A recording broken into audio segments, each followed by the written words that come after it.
Patuloy ang pagkilos ng iba't ibang tanggapan ng pamahalaang panlalawigan ng Pangasinan upang matugunan ang epekto ng habagat at maihatid ang kinakailangang tulong sa mga komunidad na naapektuhan ng masamang panahon. Pinangunahan ng Pangasinan Social Welfare and Development Office ang tuloy-tuloy na relief operations at pamamahagi ng assistance sa mga pamilyang nangangailangan. Nakatuon ang mga hakbang sa pagtugon sa pangunahing pangangailangan ng mga residenteng naapektuhan ng pag-ulan at pagbaha. Samantala, nagsasagawa naman ang Office of the Provincial Agriculturist ng assessment at validation sa mga nasirang agricultural properties, pananim at kabuhayan ng mga magsasaka. Layunin nitong matukoy ang lawak ng pinsala at matukoy ang mga kinakailangang suporta para sa kanilang pagbangon. Katuwang din ng pamahalaang panlalawigan sa response operations ng Philippine Army 71st Infantry Battalion, Bureau of Fire Protection at Pangasinan Provincial Police Office. Patuloy silang nakikilahok sa pagtugon sa mga pangangailangan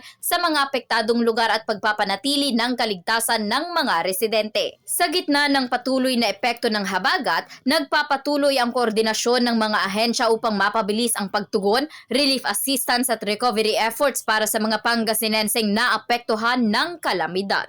Para sa programang Bombo Reports First Edition, Patrol numero 2, Bombo Jaira May Anca nag-uulat. This is Bombo Radio Philippines, the #1 radio network in the country. Your trusted source of news and information. Basta Radio, Bombo!